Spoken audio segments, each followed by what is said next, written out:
Star Tamil Nadu ஜோதிட அறக்கட்டளையின் ST astro TV வாழ்வில் வளர்ச்சி. ST அஸ்ட்ரோ டிவியை கண்டு மகிழுங்கள். அடுத்தபடி சென்னையிலிருந்து வருகை தந்திருக்கும் மதிப்புக்கும் மரியாதைக்குரிய சீதா சுரேஷ் ஐயா அவர்களை உரையாற்ற வருமாறு உங்கள் கரவொலியோடு கேட்டுக்கொள்கிறேன். கரவொலிகள் அதிகமாக எழுப்பவும்.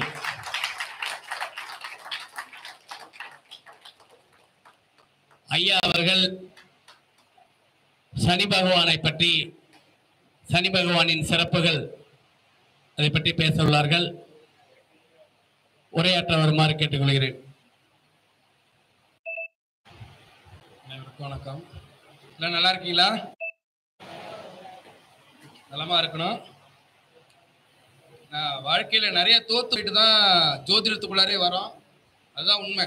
எல்லா துறையிலையும் ஜெயிக்க முடியாமல் நான் எப்படிலாம் தோத்தேன், அடுத்தவன் தோக்க கூடாது அப்படின்றதுக்காக தொடக்கூடிய துறை தான் இந்த ஜோதிட துறை. நான் ஜோதிடன் என்பது பெருமை. பாலும் தெளிதேனும் பாகும் பருப்புவேன் நாளும் கலந்துனுக்கு நான் தருவேன் கோலஞ்சை துங்க கரிமுகத்து தூமணியன் இலக்கு சங்கத்தமிழ் மூன்றும் தா அணிகுண்டலமும் ருத்ராட்சமாலையும் ஆகமைந்துள் மணித்துளிதமும் திமிழ்ந்துர கைத்தான் மறைங்குளிர பின் நீங்கிடு தண்டாயுதமேந்தி என் பிழை பொறுத்து பணிகொண்டு அருள் செய் வடபயணி பத்தி பாக்கியமே என்ற விநாயகர் பெருமானின் முருகப்பெருமானின் திருவடிகளை பற்றி உங்களிடையே சிறப்புரையாற்ற வந்திருக்கிறேன். ஸ்டார் தமிழ்நாடு ஜோதிட அறக்கட்டளை திருச்செங்கோட்டில் நடத்துறாங்க. இந்த திருச்செங்கோட்டு மண்ணுக்கு வரதுல ஒரு பெருமை உண்டு. அர்த்தநாரீஸ்வரர் ஆணும் பெண்ணும் சமம் அப்படின்றத உலகுக்கே உணர்த்திய சிவபெருமான் வாசம் செய்கிற இடம் இந்த அர்த்தநாரீஸ்வரர் ஸ்தலத்துல. சனீஸ்வர பகவானை பற்றிய பெருமைகளை சொல்வதில் மிக்க மகிழ்ச்சி அடைகிறேன். இங்க வந்து பாத்தீங்கன்னா என்னிலும் பெரிய ஆளுமைகள், ஜோதிடத்துல மிகப்பெரிய அறிஞர்கள், அவர்கள்லாம் பேசும்போது பயமா இருக்கு. ஏன்னா நான் வந்து கேரளாவில் படித்தேன், குருகுல கல்வி, அப்புறம் காசியில சாதுக்களோட இருந்தவன் நான். இவங்க தமிழ்ல சொல்ற இந்த இலக்கண முறையெல்லாம் பார்க்கும்போது ஜோதிடத்துல இவ்வளவு விஷயங்கள் இருக்கா அப்படின்னு பயமா இருக்கு. அவ்வளவு சிறப்பான ஆசான்கள் குறிப்பிட்டு சொல்ல முடியல, நிறைய பேர் இருக்காங்க. சிவகுமார் சார், சரவணன் சோமசுந்தரம், அபிராமி முருகேசன் ஐயா, கணேசன் ஐயா, பழனிசாமி சார், சண்முகம் ஐயா, மகேஷ்குமார் சார், விஜயகுமார் சார், சாரதி சார், ஆனந்தி சார், அதே மாதிரி தனக்கோடி, பழனிசாமி, முனுசாமி, வெங்கடேசன் சார், சதீஷ்குமார் சார், இப்படியாக பல்வேறு அன்பர்கள் தொடர்ச்சியாக பேசுகிறார்கள், பேச இருக்கிறார்கள். அவர்கள் அனைவரையும் வணங்கி இந்த சிறப்புரையில் உங்களிடையே உரையாற்ற வந்திருக்கிறேன். ஏற்கனவே போன கூட்டத்தில் வந்து பார்த்தீங்கன்னா நாமக்கல் பள்ளிப்பாளையத்தில் வந்து மாந்தியை பற்றி வீடியோ பேசியிருந்தேன். அது நிறைய பேர், நிறைய அன்பர்கள் வரவேற்றீங்க. மாந்தி வீடியோவை பார்த்து வரவேற்று பளித்த அத்தனை அன்பர்களுக்கும் எனது நெஞ்சார்ந்த நன்றியை தெரிவித்துக் கொள்கிறேன். டெய்லி ராசி பலன்ல மூன் டிவில டெய்லி காலையில் 6:30 ராசி பலன் பாருங்க. அதுக்கடுத்து வானவில் தொலைக்காட்சியிலையும் இப்போ ராசி பலன் வழங்க இப்போதான் ஷூட்டிங் போயிட்டு இருக்கு. அதே மாதிரி மெட்டிவிலி 2 அப்படின்ற சீரியல் நடிச்சிட்டு இருக்கேன். தொடர்ச்சியா எனக்கு ஆதரவு அளிக்கணும் அப்படின்னு கேட்டுக்கிறேன். இந்த நிகழ்ச்சியின் வாயிலாக உங்களுடைய ஜோதிடத்துல வந்து பாத்தீங்கன்னா நிறைய இலக்கண முறைகள் இருக்கு. எல்லாரும் இலக்கண முறைகளை நிறைய சொல்லிட்டு இருக்காங்க. அவங்களுடைய இலக்கண முறைகள்லாம் கேட்கும்போது நிறைய விஷயங்கள் நமக்கு புரிய வரும். நான் இலக்கணத்துல மீறிய ஒரு ஆளு. நீங்க நிறைய அந்த கமெண்ட்ஸ்ல கூட சொல்றாங்க, இவர் அனுபவத்தை கலந்து சொல்றாரு அப்படின்னு சொல்றாங்க. அனுபவம் இல்லைன்னா ஜோதிடமே இல்லை. ஜோதிடம் என்பது முழுக்க முழுக்க அனுபவம். அனுபவத்தை கலந்து மட்டும்தான் சொல்ல முடியும். இங்க நிறைய மகான்கள், அறிஞர்கள்லாம் இருக்காங்க. அவர்கள்லாம் சொல்லும் போது பாத்தீங்கன்னா 10 பொருத்தம் பார்த்து பிரிந்த ஜோடிகளும் இருக்கிறார்கள், 4 பொருத்தத்துல சேர்ந்து வாழ்ந்தவங்களும் இருக்கிறாங்க. அது எங்க வந்துச்சுன்னா அந்த அனுபவம், இறை வழிபாடு, இறைவனோட ஆசி. நம்ம எவ்வளவுதான் கணக்கு போட்டாலும் நம்ம இறைவன் அல்ல, நம்ம வெறும் வானியல் கணக்கன். ஜோதிடன் என்பது வந்து பாத்தீங்கன்னா தமிழ்ல சொல்லணும்னா, முழுமையா சொல்லணும்னா வானியல் கணக்கன், அவ்வளவுதான். நம்ம அதோட முடிஞ்சு போச்சு. வானிலை அறிக்கை படிக்கிறவங்க வந்து பாத்தீங்கன்னா மழை வருமா வெயில் அடிக்குமான்னு சொல்றாங்க. அவங்க வந்து கோள்கள் சொல்றாங்க. நம்ம சொல்றோம் அதுல வந்து எப்படி மாற்றம் நிகழுமோ அது கரெக்டா வரும்னு உங்களால சொல்ல முடியாது. வந்து பாத்தீங்கன்னா ஜோதிடத்திலையும் அறுதிட்டு நம்ம கணக்கிட்டு தான் சொல்ல முடியும் மொழிய கரெக்டா வந்தே தீரும் அப்படின்னு சத்தியமொழி எல்லாம் சொல்ல முடியாது. அப்படி சொன்னீங்கன்னா தப்பு. நம்ம ஜோதிடர்கள் சொல்றதுல மிகப்பெரிய தவறா நான் நினைக்கிற விஷயம் என்னன்னா, இந்த நிகழ்வு நடக்கலன்னா நான் ஜோதிட துறையை விட்டுறேன் அப்படின்னு யாருமே சொல்லிடாதீங்க. அது மிகப்பெரிய குற்றம். அப்படி சொன்னீங்கன்னா அந்த நிகழ்வை தப்பாக இறைவன் நடத்தி காட்டுவார். அதுக்கு உதாரணம் நம்ம பெரிய ஜோசியர் ஒருத்தருக்கே நடந்துச்சு. அதனால அந்த மாதிரி என்னைக்குமே சொல்லிடாதீங்க. நான் வெறும் கணக்குப்பா, நான் கணக்கு போட்டிருக்கேன். நான் இப்ப கூட பிஜேபி ஜெயிக்கும், பிஜேபியில சில தொகுதிகள் அப்படிலாம் கணக்கிட்டு ஒரு ஜோசி சொன்னேன். அது ஒரு வீடியோ போட்டிருந்தேன், நேற்று போஸ்ட் ஆச்சு. அந்த வீடியோல கூட சொல்லும் போது இது வெறும் கணக்கு தான், எனக்கு எல்லா ஜாதகமும் கிடைச்சிடல. இப்ப மோடி இருக்காங்கன்னா அவங்களுக்கு லக்னேஷ் பவன் ஒரு யோகம் இருக்கு. அந்த லக்னேஷ் பவன் யோகத்தை கணக்கிட்டு சொன்னேன். அதே மாதிரி கோச்சார பலன்கள் அண்ணாமலை சாருக்கு பலமா இருக்கு, எடப்பாடியாவுக்கு பலமா இருக்கு அப்படிங்கறதெல்லாம் சொன்னேன். கோச்சார பலன் தான் சொன்னேன், சனி பலம் இல்லைன்றதும் சொன்னேன். அது மாதிரி நம்ம சொல்லதான் முடியும் மொழிய, நாம நடத்தி காட்ட முடியாது. நாம இறைவன் அல்ல, நம்ம வெறும் கணக்கன். நம்ம யாருன்னா வானியல் கணக்கன் அப்படின்றத நீங்க தெளிவாக புரிந்து கொள்ளணும்.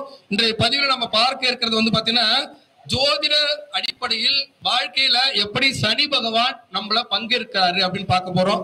சனி பகவான் என்பவர் பாத்தீங்கன்னா, எல்லாருக்கும் ஒரு கடவுள் இருப்பாங்க. நமக்கான கடவுள் யார்? ஜோதிடருக்கான கடவுள் யார்? நவ கிரகங்கள் தான் நம்மளுடைய கடவுள். நவ கிரகங்களை வச்சுதான் ஜோதிடர் சொல்றோம். ஆனா அதுலயே ரொம்ப முக்கியமான கடவுள் நமக்கு சோறு போறவர் யாருன்னா சனீஸ்வர பகவான் தான். அவர் பிரச்சனையை கொடுக்கலன்னா நமக்கு வேலையே இல்லை. அவர் பிரச்சனையை கொடுக்குறாங்க, அதனால நம்மகிட்ட வராங்க, நம்ம பிரச்சனையை தீர்த்து வைக்கிறோம், அதுக்கு ஃபீஸ் வாங்கிக்கிறோம். இப்போ பாத்தீங்கன்னா மருத்துவர் இருக்காங்கன்னா, மருத்துவரோட சிம்பிள் பாத்தீங்கன்னா ஒரு அம்பு மாதிரி இருக்கும், சைட்ல பாத்தீங்கன்னா 2 பாம்பு இருக்கிற மாதிரி போட்டிருப்பாங்க. ஏன்னா சர்ப்ப கிரகங்களான ராகு கேதுகள் தான் நோய்களை ஏற்படுத்துகிறார்கள். அதனாலதான் அவங்களோட சிம்பிள், மருத்துவரோட சிம்பிள் 2 சைடு பாம்பு போட்டிருக்கிறாங்க. அதே மாதிரி நமக்கு யாரு பிரச்சனையை கொடுக்கறது? சனீஸ்வர பகவான். பிரச்சனையை கொடுக்கலன்னா நம்ம ஜோதிடருக்கு வேலையே இல்லை. நம்ம எல்லாம் கம்முன்னு வேற வேலை பார்த்துட்டு போக வேண்டியதுதான். அப்ப ஜோதிடருடைய முழு முதற் கடவுள் யாருன்னா சனீஸ்வர பகவான். அந்த சனீஸ்வர பகவானை ஆளுவது யார் அப்படின்னா, சிவபெருமானின் 64 முகூர்த்தங்களில் ஒன்றாக இருக்கக்கூடிய சிவபெருமான் என்ன பண்றாரு அப்படின்னா, சனீஸ்வர பகவான் இப்ப எல்லா கிரகங்களும் படைக்கிறாரு. படைக்கும் போது எல்லா கிரகங்களையும் அதிகார கிரகம் அப்படின்னா சூரிய பகவான், ஆளுமை கிரகம் அப்படின்னா செவ்வாய் பகவான். செவ்வாய் பகவானுக்கு அதிகமான சக்திகளை கொடுத்துறாரு. உடனே சனீஸ்வர பகவானுக்கு கோபம் வந்துருது. என்ன பண்றாருன்னா, எப்படி அவ்வளவு பெரிய அதிகாரத்தை ஆளுமையை எப்படி அவருக்கு நீ கொடுக்கலாம், நிறைய பவரை நீ போய் செவ்வாய்க்கு கொடுக்குறியே, நான் எப்படி தண்டிப்பேன் அப்படின்னு சண்டைக்கு போறாரு. சண்டைக்கு போன இவர் என்ன சொல்றாரு, இருடா செவ்வாய் ஆளுமையா இருக்கிறோம், ஆடுவான், நிறைய விஷயங்களை கொடுப்போம், அவன் ஆட்டத்தை கடைசியா முடிக்க போறது நீ தாண்டா, உனக்கு தாண்டா பவர் அதிகம் அப்படின்னு சொன்னாரு. அதுதான் சனீஸ்வர பகவான்.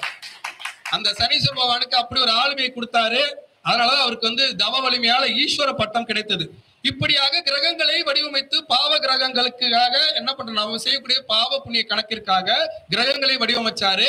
அதனாலதான் எங்க போனாலும் உங்களுக்கு பாத்தீங்கன்னா சிவன் கோயிலில் நவகிரகம் இருக்கும், பெருமாள் கோவில் கிரகங்கள் நவகிரகம் இருக்காது. அதுக்கு காரணம் என்னன்னா, சிவபெருமான் அழிக்கும் கடவுள். நமக்கு பாவ புண்ணிய கணக்கின்படி நவகிரகங்களை படைச்சாரு. பெருமாள் காக்கும் கடவுள் அப்படிங்கறதால என்ன பண்ணிட்டாரு அப்படின்னா, நவகிரகங்கள்லாம் வேணாம், நானே காத்து ரட்சித்துக்கிறேன் அப்படின்னு சொல்லி 9 கிரகத்துக்கும் 9 அவதாரம் எடுக்கல. சனீஸ்வரனுடைய உபகோளாக இருக்கக்கூடிய சனீஸ்வரனுக்கு மட்டும்தான் வளையம் உண்டு. கிரகங்கள்லயே பாத்தீங்கன்னா வளையம் உண்டு. அவுட்டோர்ல பாத்தீங்கன்னா வளையம் இருக்கும்.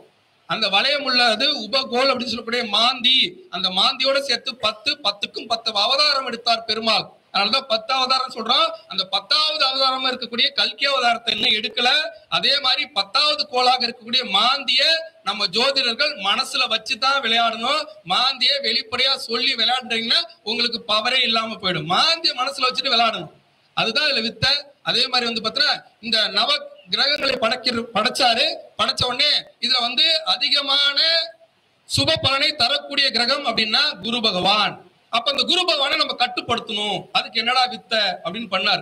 அதுக்காக தட்சிணாமூர்த்தின்ற வடிவம் எடுத்தார். 64 முகூர்த்தங்கள், ஆயக்கலைகள் 64க்கு 64 முகூர்த்தம் எடுத்தாரு. முகூர்த்தம்னா வடிவம். அந்த வடிவத்துல பாத்தீங்கன்னா தட்சிணாமூர்த்திங்கிறது குரு பகவானோட வடிவம். இதுல எல்லாருக்கும் ஒரு குழப்பம் இருக்கு. எல்லாமே நவகிரக குருவத்தான் நம்ம போய் கும்பிடணும், தட்சிணாமூர்த்தி கும்பிடுறது குற்றம் அப்படின்னு சொல்றீங்க. அப்படி அல்ல. நவகிரகத்துல இருக்கிற குரு பகவான், கிரகங்கள்ல குரு பகவான். அவரை கட்டுப்படுத்தும் திறன், அவர் கொடுக்கக்கூடிய லாப பலனையும் அவர் வக்ர காலத்தில் கொடுக்கக்கூடிய கெடு பலனையும் கட்டுப்படுத்தும் திறன் தட்சிணாமூர்த்தியாக இருக்கக்கூடிய சிவபெருமானுக்கே உண்டு. அப்ப சிவபெருமானுக்கு பாத்தீங்கன்னா குருச்சந்திரா யோகம் உண்டு. அந்த குருச்சந்திரா யோகம் உள்ள குரு பகவானுக்கு நீங்க மஞ்சள் வஸ்திரம் சாத்துங்க. தட்சிணாமூர்த்திக்கு போய் வெள்ளை பட்டு வஸ்திரமும் மஞ்சள் வஸ்திரமும் சாத்தி கொண்டகல மாலை கண்டிப்பா தட்சிணாமூர்த்திக்கு போடலாம். அதில் குற்றம் இல்லை, போடணும். அதை புரிந்து கொள்ளுங்க. நிறைய பேர் அதை மாத்தி சொல்லியிருந்தாங்க, அது தவறு. அப்படி இல்லை. இது நான் முக்கியமா பாத்தீங்கன்னா காசியில சாதுக்களோட கேட்டு தெரிந்து கொண்ட விஷயம். தட்சிணாமூர்த்தி என்பது குரு பகவானை ஆளக்கூடிய சிவபெருமானுடைய வடிவம் அப்படின்றத புரிந்து கொள்ளணும். அவருக்கு வெண்பட்டும் மஞ்சள் பட்டும் சாத்தும் போது குருச்சந்திரா யோகத்தை கொடுப்பார். அதே நவகிரகத்தில் இருக்கிற குரு பகவானுக்கு மஞ்சள் பட்டு சாத்தும் போது குரு தோஷத்தையும் குரு யோகத்தையும் கொடுப்பார் அப்படின்றத புரிந்து கொள்ளணும். அதே மாதிரி சனீஸ்வர பகவானை கட்டுப்படுத்தும் திறன் கால பைரவரான வடிவத்திற்கு உண்டு. சனீஸ்வர பகவானை கட்டுப்படுத்தும் திறன் யாருக்கு உண்டு அப்படின்னா சிவனுடைய வடிவமாக இருக்கக்கூடிய கால பைரவருக்கு உண்டு. இப்ப சனீஸ்வர பகவான் ஒரு போலீஸ்காரன்னு வச்சுக்கோங்களேன். இப்ப நம்ம ஒரு தப்பு பண்ணிட்டோம் அப்படின்னா அந்த தப்புக்கு போலீஸ்காரன் ஸ்டேஷனுக்கு வாங்கன்னு சொல்லுவாங்க. நம்ம நேரடியா அவர்கிட்ட போனோம்னா என்ன பண்ணுவாங்க, ஏன்டா தப்பு பண்ண நல்லா சாத்தி அதுக்கப்புறம் தான் அவங்க சமாதானத்துக்குள்ளார வருவாங்க. அதே மாதிரிதான் சனீஸ்வர பகவான் மாட்டோடனே வச்சு கும்பிட்டு காய்ச்சிருவார், சாத்தி எடுத்துருவார். அதுக்கப்புறம் தான் ஏன்டா இப்படி பண்ற, என்னெல்லாம் ஏன்டா இப்படி அடிக்க வைக்கிற அப்படின்னு சொல்லுவார். ஆனா பைரவர் என்பது வக்கீல் மாதிரி. நீங்க பைரவரை கூட்டிகிட்டே போயிட்டீங்கன்னா சனீஸ்வர பகவான் அடிக்க முடியாது. என்னப்பா என் புள்ள தப்பு பண்ணா என்ன கேளு, அப்ப நான் தப்ப திருத்திக்க சொல்றேன், அதுக்கு என்ன பனிஷ்மெண்ட், அதுக்கு என்ன நான் நியதி செய்யணும் அப்படின்னு சொல்லி கால பைரவர் உங்களுக்கு துணையாக வருவார்.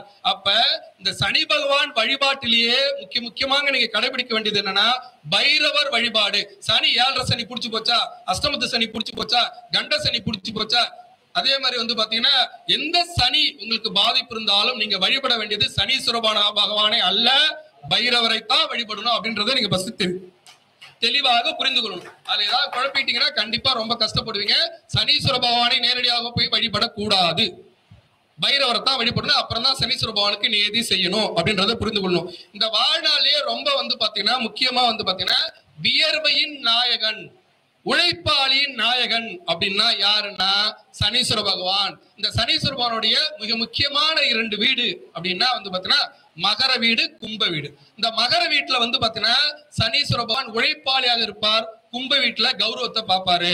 இப்போ ஒரு மகர ராசிக்காரனை கூப்பிட்டு ஒரு அறை விடுறா, ஒரு 100 ரூபா கொடுக்குறேன்டா அப்படின்னு வச்சுக்கோயேன். ஐயா 2 அறை விட்டுக்காங்க, 2 கணத்துலயும் 2 அறை விட்டுக்கோங்க, 200 ரூபா கொடுங்க அப்படின்பா. ஏன்னா அவனுக்கு உழைப்புன்னு அருமை தெரியும். அதுவும் சனீஸ்வர பகவானுடைய வீடு தான். அதே கும்பராசிக்காரனை கூப்பிட்டு ஒரு அறை விடுறேன், ஒரு 100 ரூபா கொடுத்துறேன் அப்படின்னு சொன்னா வேணாம் என்கிட்ட 1 ரூபா தான் இருக்கு பையில, நான் 101 கொடுக்குறேன், ஒன்ன வேணா நான் அறிஞ்சுக்கிறேன்பா. ஏன்னா இவர் கௌரவத்துக்கு ஆசைப்படுறவன். நல்லா புரிந்து கொள்ளுங்க. ஏன்னா கும்பராசிக்கு 2ஆம் வீடு மீனம். மீனம் குரு பகவானுடைய வீடு, கௌரவத்துக்கு ஆசைப்படுற ராசி கும்பராசி. கும்பராசிக்காரனை புகழ்ந்துட்டு வச்சுக்கோங்க அப்படியே உச்சி குளிர்ந்துருவான். அதே மகர ராசிக்காரனை புகழ்ந்து என்ன சொல்லுவாங்க, புகழ்ந்து எனக்கு என்ன வரப்போகுது, காசு தெரியா அப்படின்னு பேசுவான். இதுதான் அந்த இயல்பு. அப்ப வியர்வையின் அதிபதி பாத்தீங்கன்னா மிக முக்கியமான அதிபதி அப்படின்னா அது சனீஸ்வர பகவான். சனீஸ்வர பகவானை நீ ஏமாத்திட்டு உழைக்காம விட்டுட்டுன்னா சிக்கல் வந்துரும். இப்ப பெண்கள் என்ன பண்றாங்க, முதல்ல என்ன பண்ணாங்க, ஆட்டுக்கல்ல மாவு ஆட்டினாங்க, இடுப்பை வளைச்சு ஆட்டினாங்க, வேர்வை போச்சு. அதை சனீஸ்வர பகவான் ஏற்றுக்கொண்டார். இப்போ அந்த மாதிரி வேர்வை போற மாதிரி இவங்க மாவுல ஆட்டல என்ன பண்றாங்க, போய் ட்ரக் மில்ல டங்குன்னு ஆடுறாங்க. ட்ரக் மில்ல போட்டுட்டு ஆட்டுறாங்க. இந்த வேர்வை அங்க எடுக்கிறாரு, நீ ஒழுங்கா இங்க ஆட்டினா அங்க எடுக்க வேண்டிய அவசியம் இல்லை. அதே மாதிரி நம்மால என்ன பண்ணாங்க, சைக்கிள்ல போயா அப்படின்னா சைக்கிள்ல போக மாட்டாங்க, வேகமா இவங்க என்ன பண்ணாங்க, ஒண்ணு பைக்ல போவாங்க, இல்லாட்டினா லிப்ட்ல போவாங்க, படியேறி போக மாட்டாங்க. என்னுடைய ஆபீஸ்க்கு நீங்க வந்தீங்கன்னா, சென்னை வந்தீங்கன்னா 3 மாடி நான் படியேறி தான் போறேன். இதுக்கு கால் வலியான ஆளு, கால் ஆக்சிடென்ட் ஆன ஆளு, 3 மாடி நான் படியேறி தான் போறேன். ஏன்னா சனீஸ்வர பகவான் எனக்கு வேணுங்கிறதால.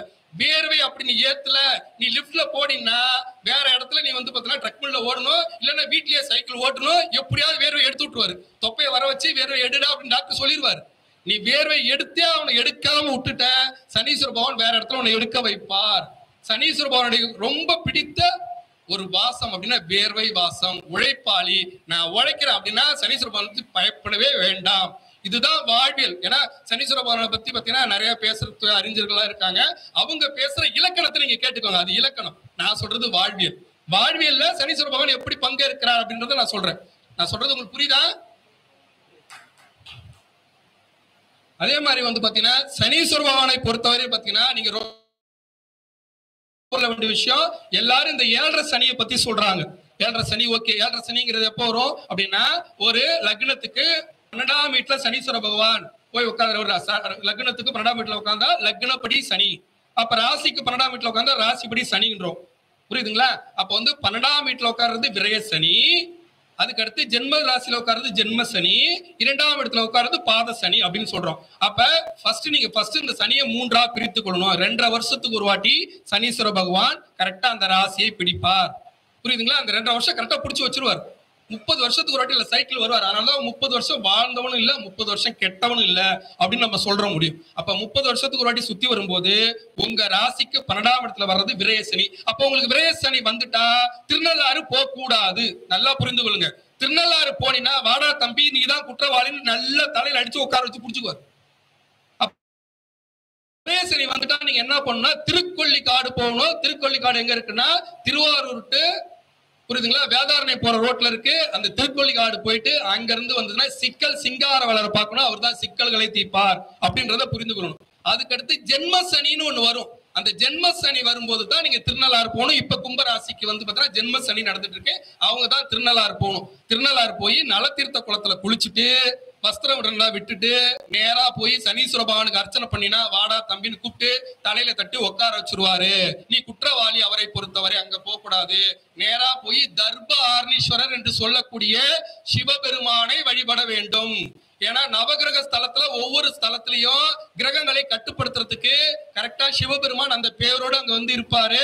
தர்ப ஆர்ணீஸ்வரன் என்ன அர்த்தம்னா தர்பை புல் என்பது ஆற்றில் விளையக்கூடியது நாணல் புல்லு. ஒரு சக்தி உண்டு அப்படின்னா மழை வந்தா நல்லா தண்ணி வரும்போது அப்படியே வளைஞ்சிக்கும், திருப்பி தண்ணி போனோடனே நிமிந்துக்கும், என்னைக்குமே அழியாது. அதே மாதிரி சனி கொடுக்கக்கூடிய கஷ்டத்திலிருந்து உங்களை காத்து ரட்சித்து உங்களுக்கு வந்து பாவ மன்னிப்பு வழங்கி உங்களை அருள்பாலிப்பவர் தான் தர்ப ஆர்ணீஸ்வரர். தர்ப ஆர்ணீஸ்வரருக்கு தான் அர்ச்சனை பண்ணணும். சனீஸ்வர பகவானுக்கு அர்ச்சனை செய்யக்கூடாது. அர்ச்சனை செய்யிட்டு அதை நான் எடுத்துட்டு வரமாட்டேன், நான் யாருக்கிட்ட ஏழை கிட்ட கொடுப்பேன் அப்படின்லாம் வந்து வேதம் பேசக்கூடாது. அங்க அர்ச்சனையே பண்ணாது. ஃபர்ஸ்ட் தர்ப ஆர்ணீஸ்வரரை போய் பாரு. தர்ப ஆர்ணீஸ்வரருக்கு அர்ச்சனை பண்ணுங்க. அதை பண்ணிட்டு அதுக்கப்புறம் நீல மலர்களால் சனீஸ்வர பகவானுக்கு சாத்திட்டு ஐயா நான் சிவனை பார்த்துட்டேன், இது எப்படின்னா வந்து நான் ஒரு குற்றவாளியே மேலதிகாரி நான் போய் பார்த்துட்டேன், அதுக்கடுத்து இது என்னவோ நான் தப்பு பண்ணிட்டான்னு தெரியாம பண்ணிட்டேன் குற்றம் சொல்லுங்க அப்படின்னு சொல்லி யார்கிட்ட வந்து சொல்லணும்? நீங்க சனீஸ்வர பகவான் சொல்லணும். அதுக்கப்புறம் சனீஸ்வரனை பார்த்துட்டு வரும்போது மாயவரத்துல இருக்கிற மேதா தட்சிணாமூர்த்தி, மாயவரம் நல்லா குறிச்சுக்கோங்க, மாயவரத்துல இருக்க மேதா தட்சிணாமூர்த்தி. அதுல என்ன சிறப்பு அப்படின்னா மாயவரம் மேதா தட்சிணாமூர்த்தி எங்கேயுமே குரு பகவான் கல்ப விருட்ச மரத்து மேல உட்கார்ந்து இருப்பாரு. அங்க மட்டும்தான் நந்தி மேல உட்கார்ந்து இருப்பாரு. நந்தி மேல உட்கார்ந்துற குரு பகவானுக்கு சிவகடாட்சம் உண்டு. அவரை வணங்கும் போது வந்து பாத்தீங்கன்னா உங்களுக்கு இந்த 7.5 சனி ஜென்ம சனியோட பாதிப்பு குறையும். அதே மாதிரி கும்பகோணம் கும்பேஸ்வரரை போய் கும்பராசிக்காரர்கள் பார்க்கணும். ஏன்னா எங்க போனாலும் சிவபெருமான் வந்து பாத்தீங்கன்னா கீழே ஆவுடையார், மேல வந்து லிங்கம் வந்து பாத்தீங்கன்னா உருண்டியா இருக்கும், அங்க மட்டும் கூம்பு மாதிரி இருக்கும், கும்ப கலசம் மாதிரியே இருக்கும். அவரை போய் நீங்க பார்க்கும் போது உங்களை மரியாதையாக வாழ வைப்பார். ஏன்னா சனி பிடிச்சிட்டார் அப்படின்னாவே ஃபர்ஸ்ட் என்ன பண்ணுவார்னா உங்களோட ஈகோ தான் டச் பண்ணுவார். அதுக்கு ஒரு சின்ன உதாரணம் சொல்றேன் பாருங்க. எப்படின்னா நம்ம எல்லாரும் வந்து 7.5 சனி கேள்விப்பட்டிருப்போம், யோக சனி காலம் கேள்விப்பட்டிருக்கோமா? யோக சனி காலம் அப்படின்னா என்னன்னா ஒரு ராசிக்கு 9ஆம் இடத்தில் சனி வருவது, 10ஆம் இடத்தில் சனி வருவது, 11ஆம் இடத்தில் சனி வருவது, இது 3 யோக சனி காலம்னு இருக்கு. இந்த யோக சனி காலத்தில் உங்களுக்கு யோகத்தை கொடுக்காமல் 7.5 சனியாக உங்களை பிடிக்கவே மாட்டார். இந்த யோக சனி காலம் எப்ப தொடங்குதுன்னா இப்ப மிதுன ராசிக்காரருக்கு தொடங்கி இருக்கு. அப்ப 9ஆம் இடத்துக்கு வந்துட்டா ஒரு பிச்சைக்காரனை கூட வாய்ப்பை கொடுத்து ஒரு இடத்துக்கு உட்கார வைப்பார். அதுக்கடுத்து 10ஆம் இடத்துக்கு வரும்போது என்ன பண்ணுவாரு? நிலைப்பு தன்மையை கொடுப்பார். 11ஆம் இடத்துக்கு வரும்போது நல்ல ஒரு லாபத்தை கொடுப்பார். இதுக்கு ஒரு உதாரணம் என்னன்னா ஒரு சாதாரண ஒரு ஆளு ஊர்லயே சம்பாதிக்க கூட திறன் இல்லாம இருக்கான். அவன் என்ன பண்றான் அப்படின்னா 9ஆம் இடத்து சனி வரார், உடனே வெளிநாட்டு போறதுக்கு வாய்ப்பு கிடைக்குது. எங்க இருந்தாலும் வாய்ப்பு வரும். 9ஆம் இடத்துல சனி வந்தா எங்க இருந்தாலும் வாய்ப்பு வரும். அப்படி வாய்ப்பு வரும்போது வெளிநாடு போறாங்க, சம்பாதிக்கிறாங்க. 10ஆம் இடத்து சனி வருது. அப்ப இந்த 2.5 வருஷம் நல்லா சம்பாதிச்சாங்க. 10ஆம் இடத்து சனி வரும்போது வீடு கட்ட ஆரம்பிப்பாங்க, வியாபாரத்துல ஏதாவது நிறுவனம் வைக்க ஆரம்பிப்பாங்க. இப்படி எல்லாம் தொடர்ச்சியா நடக்கும். இப்ப இந்த 10ஆம் இடத்து சனியில வந்து பாத்தீங்கன்னா அவங்க வீடு கட்ட ஆரம்பிக்கிறாங்க. நிறைய போராட்டம் இருக்கு 2.5 வருஷத்துல. ஏன்னா 10ஆம் இடத்து சனி ஒரு நிறுவனமோ ஒரு வீடோ அவங்களுக்கு வாழ்க்கையில ஒரு முக்கியமான நிகழ்வை நடத்தும் போது போராட்டத்தை நிறைய கொடுப்பாரு. அப்படி போராடி வரும்போது 11ஆம் இடத்துல லாப சனி, லாப சனியில வீடு குடி போறாங்க, உடனே கல்யாணம் பண்ணிக்கிறாங்க, வீட்டை காமிச்சு எல்லாம் நடக்கும். நீங்க வேணா பாருங்க, வீடு கட்டுன உடனே கஷ்டப்படுவாங்க. புது வீட்டுக்கு போன உடனே நான் கஷ்டப்படுறேன் அப்படின்னு சொல்றது என்னன்னா அவங்க 11ஆம் இடத்துல லாப வீடு கட்டிருப்பாங்க, உடனே 7.5 உள்ள வந்துருவாரு, கஷ்டப்படுத்திடுவார். அப்ப உனக்கு லாபத்தை கொடுத்து உனக்கு கொம்பு முளைக்க வச்சுதான் அவர் வந்து 7.5 பிடிச்சு கொம்பை ஒடிச்சு விடுவாரு. அதை நீ நல்லா புரிஞ்சுக்கணும். அங்க அந்த ஒரு 7.5க்கு முன்னாடி லாப சனி காலத்துல உங்களுக்கு என்னென்னலாம் கொடுக்கணுமோ, என்னென்ன லாபத்தை கொடுக்கணுமோ எல்லாத்தையும் கொடுத்துருவார். சனி போல் கொடுப்பான் இல்லை, சனி போல் கெடுப்பான் இல்லை. சனி உங்களுக்கு எல்லாத்தையும் கொடுத்துதான் அதுக்கப்புறம் 7:30க்குள்ளாரே வருவார். அப்ப கொடுக்கும் போது தர்மத்துக்கு கட்டுப்பட்டு நியாயமா அவர் என்ன கொடுக்குறாரோ அதை அதர்மம் செய்யாம வாங்கிக்கிட்டீங்கன்னா 7:30 பத்தி நீங்க கவலைப்பட தேவையில்ல. உழைச்சி வாங்கிக்கணும். அப்ப வந்து நீங்க தெம்பா நீங்க போட்டு உழைக்காம எல்லாம் பண்ணீங்கன்னா அதற்குரிய சிக்கல் தான் வந்து சேரும். அதை தெளிவாக புரிந்து கொள்ளணும். அதுக்கு அடுத்து வந்து பார்த்தீங்கன்னா குட்டி 7:30 அப்படின்னு ஒரு 7:30 பத்தி உங்களுக்கு தெரியாது. இது என்னடா இவர் கேரளாவில் படிச்சதா குட்டியை பத்தி எல்லாம் பேசுறாரு அப்படின்னு நினைச்சுக்காதீங்க. குட்டி 7:30 அப்படின்னா என்ன அப்படின்னா, ஒரு மனிதனுக்கு குட்டி 7:30ங்கிறது தெளிவா புரிந்து கொள்ளணும். ராசிக்கு 6ஆம் இடத்தில் கடன் சத்ரு ரோகஸ்தானத்தில் சனீஸ்வர பகவான் வந்தால், அதே மாதிரி 7ஆம் இடத்தில் கண்ட சனியாக மனைவி பார்ட்னரோடு சண்டை இடத்தில் வந்தால், 8ஆம் இடத்தில் அஷ்டமத்து சனியாக வந்தால், இதை ஒரு 7:30யாக ஒரு குட்டி 7:30யாகத்தான் நீங்க கணக்கில் எடுத்துக்கொள்ள வேண்டும். இதை தெளிவாக நீங்க புரிந்து கொள்ளுங்க. 6ஆம் இடத்தில் சனி வரும்போது கடனை கொடுப்பாரு, நோயை கொடுப்பாரு, தீராத எதிரியை கொடுப்பாரு. அதே மாதிரி 7ஆம் இடத்தில் வரும்போது நிறைய தொழில் ரீதியா வாய்ப்புகளை கொடுத்தாலும் உங்களுக்கு என்ன பண்ணுவார் அப்படின்னா, மனைவியோடு சண்டை கண்ட சனியா கொடுப்பாரு, பார்ட்னர்ஷிப்ல பிரச்சனை கொடுப்பாரு, புதிய வரவுகள்ல பிரச்சனை கொடுப்பாரு. கண்ட சனியில வப்பாட்டி வச்சுட்டு பஞ்சாயத்துல நின்னும் பல கோடி பேர். அதனால வந்து அந்த மாதிரிலாம் வம்புல விட்டுருவாரு. இப்ப சிம்ம ராசிக்கு அந்த பஞ்சாயத்து தான் போயிட்டு இருக்கு. சிம்ம ராசிக்கு கண்ட சனி, அதே மாதிரி 8ஆம் இடத்துல ராகு வேற இருக்காரு, ரேங்க் கனெக்ஷன் கொடுத்துட்டே இருக்காரு. பல பேர் பஞ்சாயத்து நானே நிறைய தீர்த்து விட்டுட்டு இருக்கேன். அந்த மாதிரி வந்து பாத்தீங்கன்னா அந்த பஞ்சாயத்தெல்லாம் கொடுத்துருவாரு. சந்தேகம் வந்து கணவன் மனைவி உறவில் சிக்கல் வரக்கூடிய இடம் 7ஆம் இடம். புரியுதுங்களா? அதுக்கடுத்து 8ஆம் இடங்கிறது நீ 6ஆம் இடத்துல செய்யற கோல்மாலு, 5ஆம் இடத்துல ஏற்கனவே நீ வந்து தொழில் ரீதியா கோல்மால் பண்ணிருப்ப. 5ஆம் இடத்துல நல்லா கொடுத்துருப்பார், தொழில் ரீதியா நல்ல ஒரு லாபத்தை கொடுத்துருப்பார். அதுக்கான கோல்மாலுக்கு எல்லாம் எப்ப வைப்பாருன்னா அஷ்டமத்து சனியில தான் ஆப்போ வைப்பார். அப்ப அகப்பட்டவனுக்கு அஷ்டமத்து சனி நிறைய பிரச்சனை கொடுத்துட்டே இருப்பாரு. அதுல சிக்கல்ல மாட்டீங்க. அப்ப 6, 7, 8 இது மூணுமே வந்து பாத்தீங்கன்னா குட்டி 7:30 அப்படின்னு தான் நீங்க கணக்கில் எடுத்துக்கணும். வரும்போது ஒருத்தர் வந்து ஜாதகத்தை தொடுறீங்க, தொடும்போது அந்த ஜாதகத்துல இப்ப நடக்கிறது 6ஆம் இடத்து சனின்னா, சனி எந்த வீட்டுல உட்கார்ந்து இருக்காரு, அதுக்கடுத்து சனி யார பாக்குறாரு, அதே மாதிரி சனியை யார் பாக்குறாங்க அப்படின்றத வச்சுதான் நீங்க கணக்கே போடணும். நீங்க லக்னத்துல வந்துட்டு கூடாது, வரலாறு அங்க வந்து வரக்கூடாது.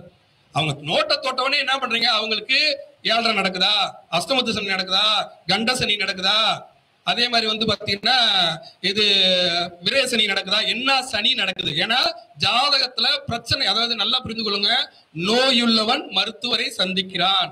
இப்ப நோயே எனக்கு இல்ல, 90 வயசு வரைக்கும் நான் ஊசியே போட்டது இல்ல அப்படின்னு சொன்னவங்களால இருக்காங்க. அது இல்லைன்னு சொல்லுங்க பாப்போம். அதே மாதிரி எனக்கு ஜாதகம் நான் அதாவது கர்ம வினைகள் இல்ல, கர்ம வினைகள் சஞ்சித கர்மா, ஆகாமி கர்மா, பிராப்த கர்மா, இதை பத்தி நான் பாலஜோதிங்கிற புக்ல எழுதியிருக்கேன்.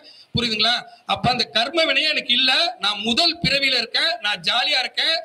ஒண்ணுமே இல்லை, நம்ம ரொம்ப கஷ்டப்பட்டுட்டே இருப்போம். பக்கத்து வீட்டுக்காரன் எல்லா பாவத்தையும் பண்ணிட்டு ஜாலியா இருப்பான். காரணம் என்ன, அவன் முதல் பிரிவுல இருப்பான். இந்த பாவத்துக்கு அடுத்த பிரிவுல ஆப்பு உண்டுன்னு எப்ப புரிஞ்சுக்கணும் நீங்க. அதை விட்டுட்டு அவன் நல்லா இருக்கான் நீங்க சரியா இருக்க பாருங்க. அப்ப கஷ்டம் உள்ளவன் ஜோதிடர் வந்து பார்க்கிறான். அப்ப ஜோதிடர் வந்து பாக்குறாங்கன்னா மொத்தமாக கெட்டு போன கிரகங்கள் தான் நம்ம ஃபர்ஸ்ட் கணக்குல எடுக்கணும். அங்கதான் கண்ணே போகணும். சனீஸ்வர பகவான் என்ன பண்றாரு, ராகு என்ன பண்றாரு, காதல் வந்தா ராகா, அதுக்கு சுக்கிரனா, அதே மாதிரி கஷ்டம் வந்தா சனியா, இப்படிதான் நீங்க கணக்குல எடுக்கணும். அதை விட்டுட்டு நீங்க வேற மாதிரி பாத்தீங்கன்னா உங்களுக்கு வந்து பாத்தீங்கன்னா கணக்கு வராது, அங்க தப்பு பண்ணுவீங்க அப்படின்றத புரிந்து கொள்ளணும்.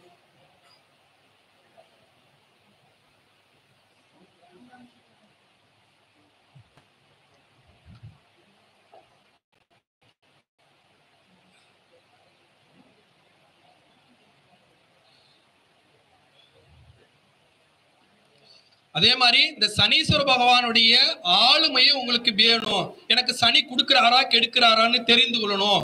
அப்படின்றதுல முக்கியமா வந்து சனியோடைய உச்ச வீடு துலாத்துக்கு அதிகமான பாதிப்பு இருக்காது.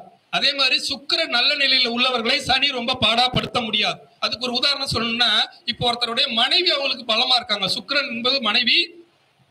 ஆணுக்கு நாம வந்து அழகை பார்த்துதான் பெண்ணை தேர்ந்தெடுப்போம். ஆணுக்கு ஆண் நம்ம எப்படி ஒரு பெண்ணை தேர்ந்தெடுப்போம்னா அழகா இருக்காங்களான்னு தேர்ந்தெடுப்போம். அப்ப ஆணுக்கு ஜாதகம் பார்க்கும்போது சுக்கிரனை வந்து திருமண பொருத்தக்காரனாக எடுத்துக்கொள்ளணும்.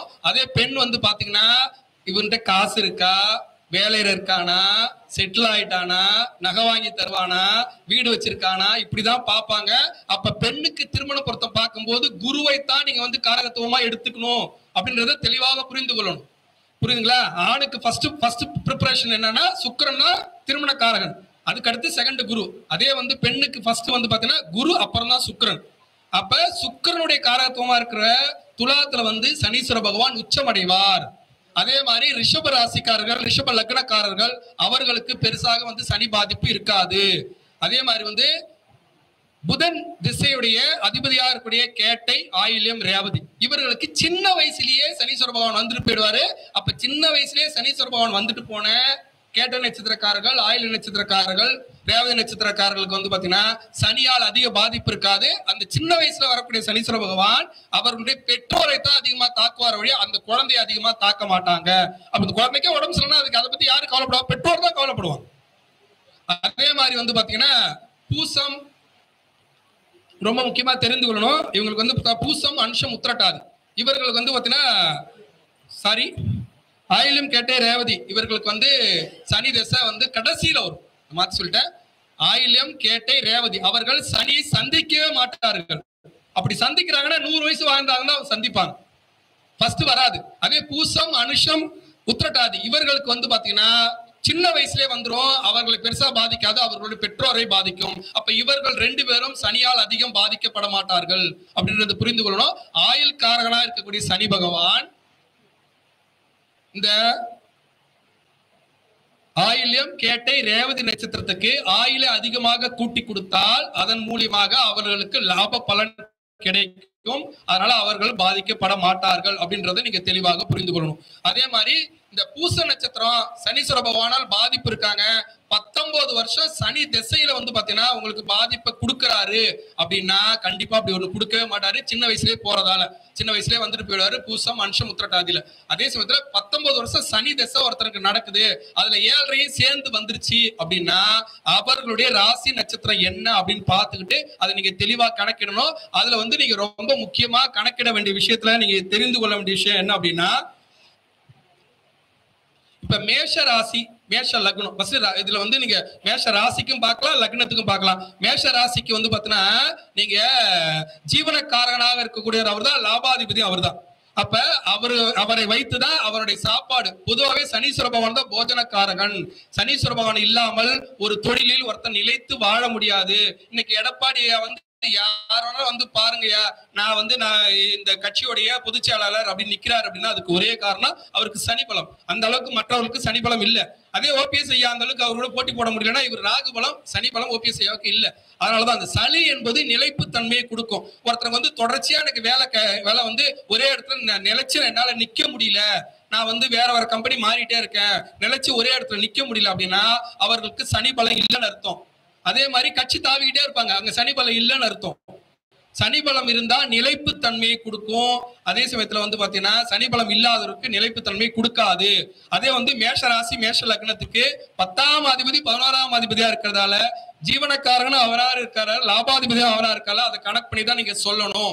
அதே மாதிரி வந்து பாத்தீங்கன்னா ரிஷப ராசிக்கு வந்து கர்மாதிபதி அப்படின்னு சொல்லக்கூடிய 9ஆம் அதிபதி 10ஆம் அதிபதி அவர் தான் இருக்காரு. அப்ப நீங்க ரிஷப ராசிக்கு நீங்க சொல்றீங்க, ரிஷப லக்னத்துக்கு நீங்க சொல்றீங்க அப்படின்னா நீங்க முக்கியமா ரிஷப லக்னத்துக்கு சொல்றீங்க அப்படின்னா முக்கியமா நீங்க தெரிந்து கொள்ள வேண்டிய விஷயம் என்ன அப்படின்னா, அவங்க அப்பாவுடைய கர்மா என்ன பேலன்ஸ் இருக்கு, அவங்க அப்பாவுடைய நிலைப்பாடு எப்படி இருக்கு, அதை பொறுத்துதான் நீங்க சொல்லணும். அதே மாதிரி ஜீவனக்காரனா இருக்கக்கூடிய 10ஆம் இடத்த அதிபதியை வச்சு நீங்க கணக்கிட்டு சொல்லணும் அப்படின்றத புரிந்து கொள்ளணும். அதே மாதிரி மிதுனத்துக்கு பொறுத்த வரைக்கும் பார்த்தீங்கன்னா அஷ்டமாதிபதியும் அவரே, அதே மாதிரி தர்ம கர்மாதிபதியும் அவரே. அப்ப மிதுனத்துக்கு கஷ்டத்தையும் அவர் தான் கொடுப்பாரு, லாபத்தையும் அவர் தான் கொடுப்பாரு அப்படிங்கிறத புரிந்து கொள்ளணும்.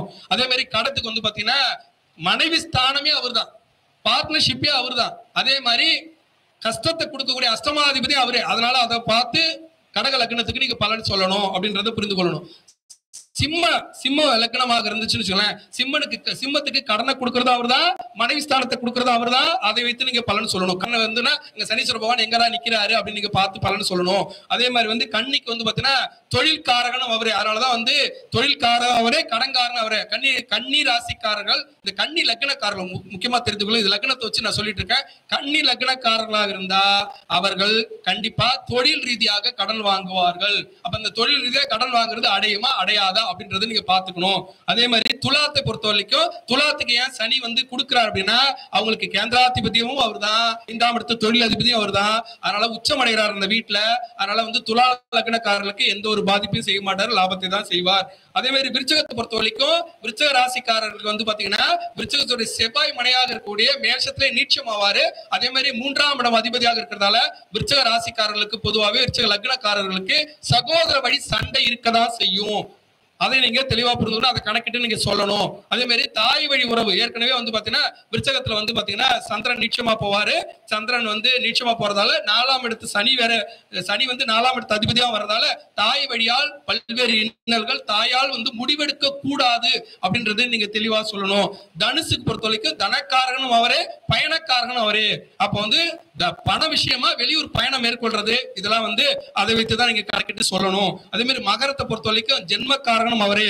மகரம் ஜென்மக்காரகனாக சனி பகவான் இருக்கிறதாலதான் அவங்க மகர ராசிக்காரர்களை எடுத்தாலே வேலைக்காரன், வேலைன்னு தான் வெள்ளக்காரன் அப்படின்னு சொல்லக்கூடிய ராசி மகர ராசி, மகர லக்னம். அதை நீங்க தெளிவா சொல்லணும். ஏன்னா மகர ராசிக்கு வந்து ஜென்மத்துல சனி, அவருடைய ராசியாதிபதி அவரே, அதே மாதிரி லாபாதிபதியும் அவரே. அதனால அவரை வச்சுதான் நீங்க சொல்ல முடியும். அதே மாதிரி வந்து பாத்தீங்கன்னா கும்பம் வந்து பாத்தீங்கன்னா அவருக்கு வந்து பாத்தீங்கன்னா 12ஆம் இடத்து அதிபதி விரையாதிபதி. அந்த புகழுக்காக காசை விட்டுட்டு வந்துருவாங்க.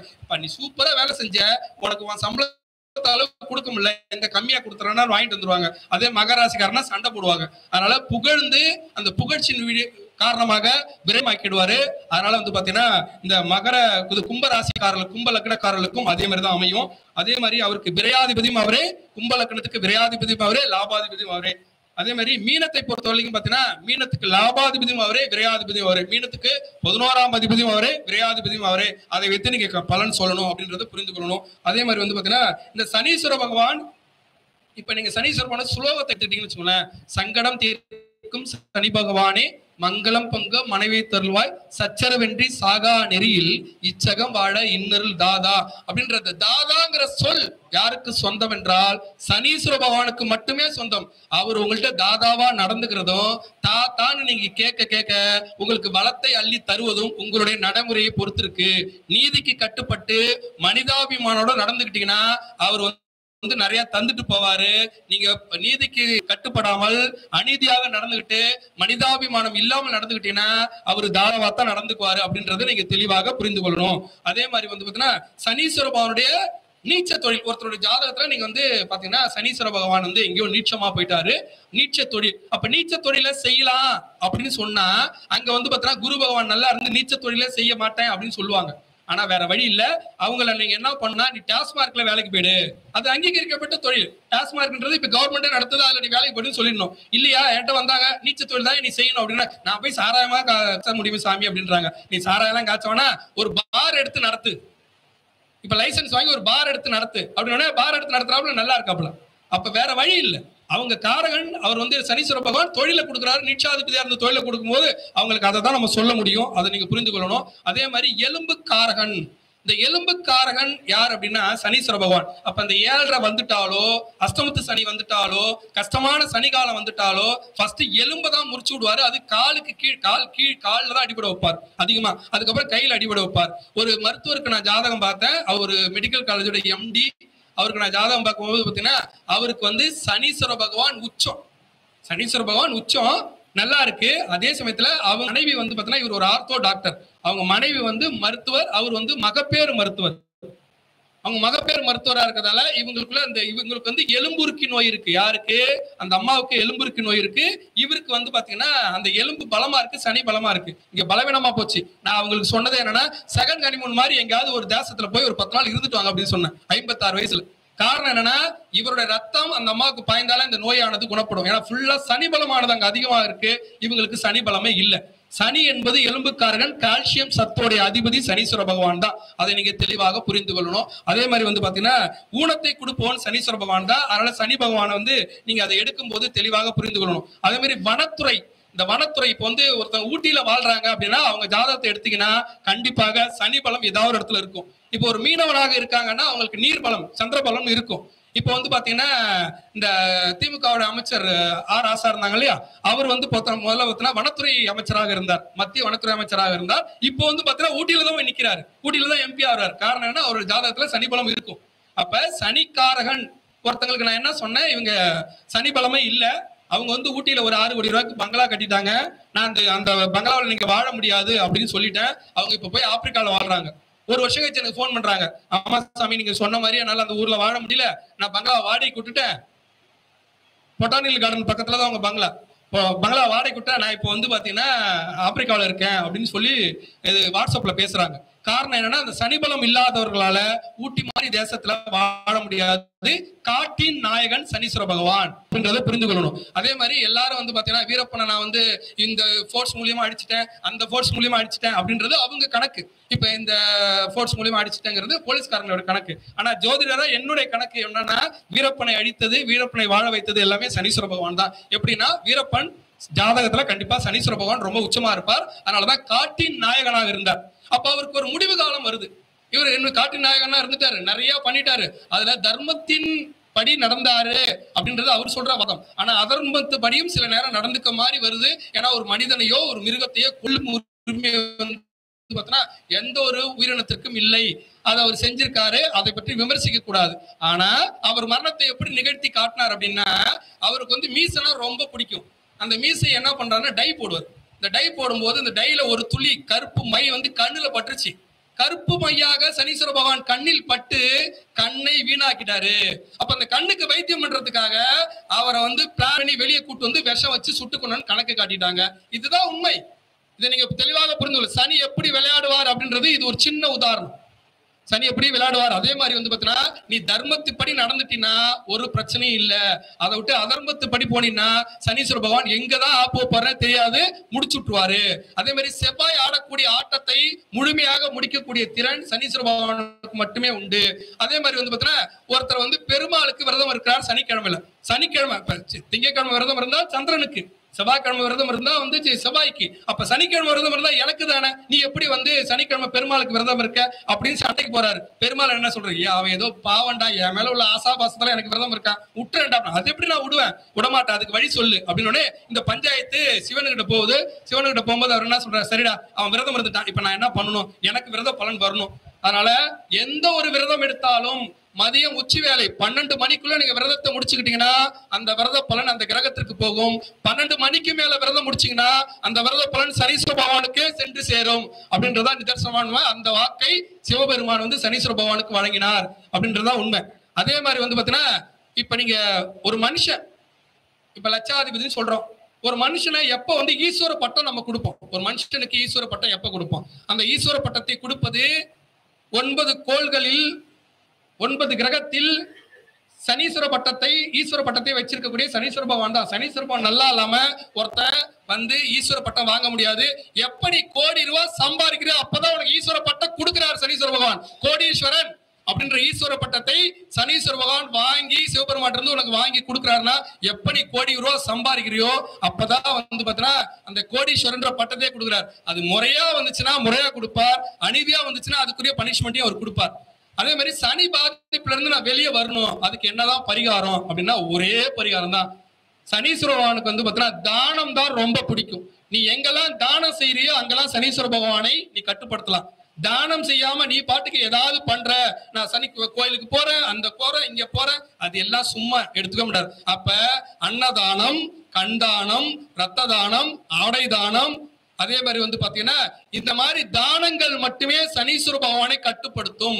இப்ப வந்து சனி புதன் சேர்க்கை சனி புதன் சேர்க்கை இருக்கு, அதனால தொழில என்னால ரொம்ப ஜெயிக்க முடியல, ஆனா புதன் வந்து பெருசா பாதிக்கப்பட மாட்டார். இருந்தாலும் மாமனார் வீட்டால் லாபம் இல்ல, தாய் மாமனார் லாபம் இல்ல, திருப்பதி கோயிலுக்கு போனா எனக்கு பிரச்சனை வருது. ஐயப்பன் இப்ப திருப்பதி போறவங்க எல்லாம் யாரு அப்படின்னா, நல்லா வந்து வட்டி தொழில் பண்றவங்க, நல்லா காசு பாக்குறவங்க, அவங்க எல்லாம் திருப்பதி போவாங்க. சபரிமலைக்கு போறவங்க எல்லாம் யாரு அப்படின்னா, அன்னாரங்காட்சி மூட்டை தூக்குறவங்க, எல்லா தொழிலாளியும் சபரிமலைக்கு போவாங்க. காரணம்னா சந்திர அதாவது புதாதிபதி யோகம் உள்ள ஒரு கோவில் திருப்பதி ஏழுமலையான். புதன் தோஷத்தை, புதன் வக்ர யோகத்தை கொடுக்கக்கூடிய தெய்வம் ஐயப்பன். அப்ப சனி புதன் சேர்க்கை இருந்தால் ஆடை தானம் செய்யுங்க. அதே மாதிரி நோட் புக்கு வாங்கி கொடுங்க. அதே மாதிரி சனி குரு சேர்க்கை இருந்தால் பிள்ளைகளை தானமா எடுத்து படிக்க வைங்க, பிள்ளைகளுடைய கல்விக்கு செலவிடுங்க. சந்திரன் சனி எங்கேயாவது சம்பந்தப்பட்டிருந்தா அவர்களுக்கு வந்து பாத்தீங்கன்னா முக்கியமா வந்து இந்த சனி சந்திரன் சம்பந்தப்பட்டிருந்தா கண்டிப்பா உணவு தானம் பண்ணுங்க. அதே மாதிரி செவ்வாய் சனி சேர்க்கை இருந்து வறுமையை கொடுத்தா ரத்த தானம் பண்ணுங்க. இத மாதிரி நீங்க தானங்கள் மூலியமாக மட்டுமே அவரை கட்டுப்படுத்த முடியும். அதே மாதிரி சனி சுக்கிரன் சேர்க்கை இருக்காரு, சனி சுக்கிரன் சேர்க்கை இருந்து திருமண வாழ்க்கையில கை வைக்கிறாரு, இல்ல திருமணத்துல பாத்தீங்கன்னா பல பெண்களோட தொடர்பை ஏற்படுத்தி கொடுக்கிறாரு அப்படின்னா கண்டிப்பா ஏழை பெண்களுக்கு திருமணம் செஞ்சு வைங்க. இந்த மாதிரி பண்ணும்போதுதான் உங்களால சனீஸ்வர பகவானை கட்டுப்படுத்த முடியும் அப்படின்றத புரிந்து கொள்ளணும். அதே மாதிரி இந்த சனி வளையம்னு சொல்லக்கூடிய மாந்தியை நீங்க பாத்தீங்கன்னா பரிகாரமாக எடுத்துக்கொள்ளணும். சனீஸ்வர பகவான் பாத்தீங்கன்னா ஒரு மனிதனுக்கு தண்டிக்கும் உரிமை மட்டுமே உண்டு, மாந்திக்கு மட்டுமே கொல்லும் உரிமை உண்டு. அதுல பாத்தீங்கன்னா நீங்க மாந்தியை விட்டுட்டு சனீஸ்வர பகவானை பிரிச்சு பார்க்கவே முடியாது. 9 கிரகங்கள்ல பாத்தீங்கன்னா சனிக்கு மட்டுமே அந்த வளையம் உண்டு. அந்த வளையங்கிறத நம்ம மாந்தின்னு சொல்றோம். அப்ப சனீஸ்வர பகவானுடைய கோயில்களாக நீங்க எதை எடுத்துக்கலாம் அப்படின்னா திருநள்ளாறு சேத்திரத்தை எடுத்துக்கலாம். அதே மாதிரி கும்பகோணம் பக்கத்துல திருமயிச்சூர் அப்படின்ற ஊரை எடுத்துக்கலாம். திருமயிச்சூர்ல யமதர்மராஜா அவங்க அண்ணனும் தம்பியும் ஒன்னா இருப்பாங்க. அண்ணன் தம்பி 2 பேருமே பகைக்காரங்க. அவங்க ஒன்னா இருக்கக்கூடிய திருமயிச்சூர்ல போயிட்டு நீங்க பாத்தீங்கன்னா சனீஸ்வர பகவானை வழிபடலாம். அதே மாதிரி பாத்தீங்கன்னா சனி சிங்கனாப்பூர், இதை பற்றி நீங்க நல்லா தெரிந்து கொள்ளணும். ஷீரடி யாராவது போயிருந்தா தெரியும். ஷீரடியில இருந்து பக்கத்துல பூனேக்கு பக்கத்துல சனி சிங்கனாப்பூர்னு ஒரு ஊர் இருக்கு. சனீஸ்வர பகவான் எவ்வளவு சக்தி வாய்ந்தவர் அப்படின்றத நீங்க தெரிந்து கொள்ளணும். அந்த ஊரை பற்றி நீங்க நெட்ல போட்டா தெரிந்து கொள்ளுங்க. அந்த ஊர்ல எந்த வீட்டுக்கும் தலைவாசலே இருக்காது. பேங்க் கூட நிலக்கால் வைக்க மாட்டாங்க, அருகாலே இருக்காது, வெறும் ஸ்கிரீன் தான் தொங்கும். ஏன்னா அந்த ஊர்ல யாரும் போய் திருடிட்டே வர முடியாது. அப்படிங்கறதால பாத்தீங்கன்னா சனி சிங்கனாப்பூர் அப்படின்ற ஒரு ஊர் இருக்கு. அங்க சனீஸ்வர பகவான் காவல் தெய்வமாக இருக்கிறார். வெறும் கல்லாதான் இருப்பாங்க. அங்க நல்லெண்ணெய் வாங்கி ஊத்திட்டு வரணும். அதே மாதிரி இப்ப நேரா ஷீரடி போலாம். ஷீரடி போய் சனீஸ்வர பகவானை பார்த்துட்டு ஷீரடி போய் நம்ம ஷீரடி சாய்பாபா பார்த்துட்டு நம்ம வெளியே வந்தோம்னா அங்கேயே சனி சிங்கனாப்பூர் கூப்பிடுவாங்க ஜீப்ல. அதுல நம்ம போய் சனீஸ்வர பகவானை வழிபட்டுட்டு திருப்பி நம்ம ஷீரடி வந்துடணும். நீ பாட்டுக்கு சனீஸ்வர பகவானை வீட்டுக்கு வந்தீங்கன்னா கூடவே உனக்கு ஒரு ஆப்ப வச்சிருவாரு. அப்ப திருப்பி சீரடி திருப்பி ஒரு ஆரத்தி தரிசனம் பார்த்துட்டு தான் நம்ம வீட்டுக்கு வரணும். சனீஸ்வர பகவான் அவ்வளவு பாத்தீங்கன்னா கெடுபலன்களை கொடுப்பவர். அதே சமயத்துல பாத்தீங்கன்னா 7.5 சனி ஒருத்தருக்கு லாபமா இருக்கு.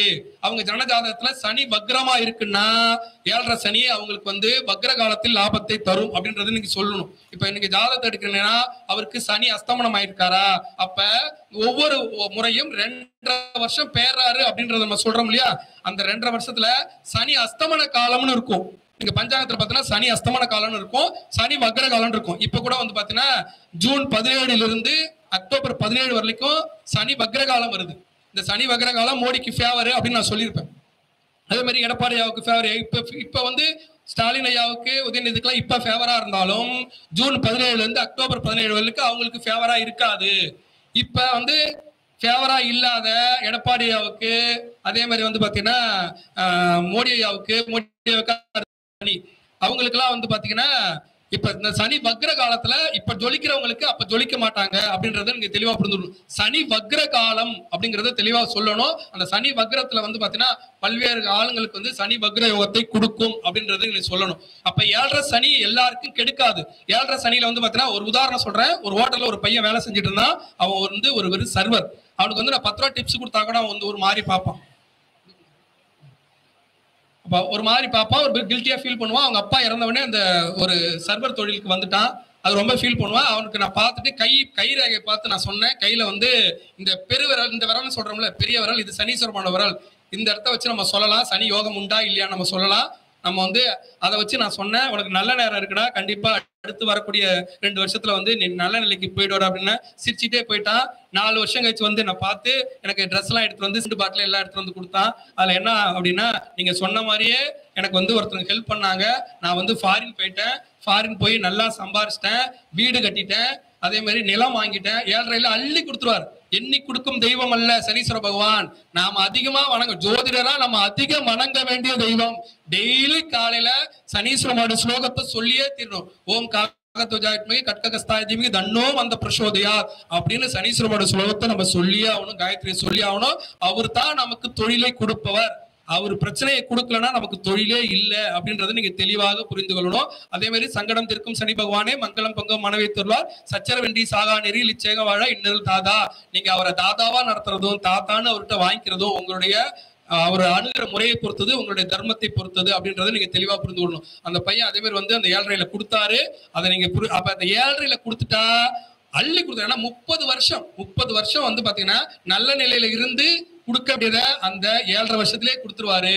அதே மாதிரி இப்ப உங்களுக்கு வந்து 7.5 தொடங்கிடுச்சு, எல்லா நாளும் கஷ்டம்னு சொல்லாதீங்க. ஒரு 2.5 வருஷம் இப்ப ஒண்ணுமே இல்லை. ஒரு சாதாரணமா வச்சுக்கோங்களேன், இப்ப கடகராசிக்கு அஸ்தமத்து சனினே வச்சுக்கோங்க. கடகராசிக்கு அஸ்தமத்து சனியாக இருந்தாலும் பயங்கரமா கஷ்டப்படுத்தினாலும், ஒருத்தருக்கு நான் சொன்னேன் 2 வீலர்ல போய் விழுந்துட்டாரு, அடிபட்டுட்டாரு. அதே சனி வக்ர காலத்தை நான் குறிச்சு கொடுத்தேன். அந்த சனி வக்ர காலத்துல வந்து பாத்தீங்கன்னா 2 கார் வாங்கிட்டாரு. அந்த 2.5 வருஷம் கொடுக்கக்கூடிய பலனை 3 மாதத்தில் கொடுத்துருவார். அதுக்கு கரெக்டா ஏதாவது ஒரு வாய்ப்பை ஏற்படுத்தி கொடுப்பார். அதுக்கு அவர் நடந்த விஷயம் என்னன்னா, அவர் வந்து ஒரு வெல்டர், நல்லா புரிஞ்சுக்கோங்க, வெல்டர்.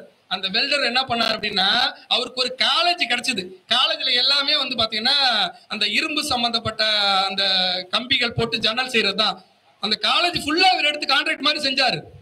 அந்த ஓனர் வரவே இல்லை, இவர் போட்டு போனார், எல்லாம் வாங்கினாரு, செஞ்சாரு, அழகா 2 காரை வாங்கிட்டாரு. அந்த 3 மாசம் கடுமையான உழைப்பு. ராப்பா நான் சொன்ன 1 நிமிஷத்துக்கு கூட வேஸ்ட் பண்ணிடாதீங்க. தூங்கவே வேணாம், அப்புறமா நீங்க நிதானமா தூக்க மாத்திரை போட்டு தூங்கிக்கலாம், 2 மணி நேரம் தூங்குங்க, தூங்காம உழைச்சிருங்க. அந்த 3 மாசம் 4 மாசம் மட்டும் உழைச்சிருங்க அப்படின்னு சொன்னா. அதே மாதிரி 3 மாசம் 4 மாசம் உழைச்சிட்டு அவருடைய தகுதிக்கு குட்டி குட்டியா 2 கார் வாங்கிட்டார். இது எதுக்கு சொல்றேன்னா, அந்த சனி பகவான் உங்களுக்கு எல்லா நேரமும் கஷ்டத்தை கொடுக்க மாட்டார், அதே மாதிரி எல்லா நேரத்தையும் லாபத்தை கொடுக்க மாட்டார். அதை தெளிவாக புரிந்து கொள்ளணும். அதே மாதிரி பாண்டிச்சேரி சார்ந்தவர்களாக இருந்தா முரட்டாண்டி அப்படின்னு ஒரு இடம் இருக்கு. பாண்டிச்சேரியில வந்து பாத்தீங்கன்னா ஈசிஆர் ரோட்டு போற வழியில ஒரு டோல் பூத் இருக்கும், அங்க இருக்கு. முரட்டாண்டியில 27 அடி உயரத்துல வந்து பெரிய சனீஸ்வர பகவான் சிலை வச்சிருக்காங்க. அங்க போய் பாலாபிஷேகம் செய்யுங்க. நீங்க சனீஸ்வர பகவானுக்கு கோயிலுக்கு போய் எத்தனை அபிஷேகம் செய்தாலும் எத்தனை அர்ச்சனை செய்தாலும் அதை முழுமையாக ஏற்றுக்கொள்ள மாட்டார்.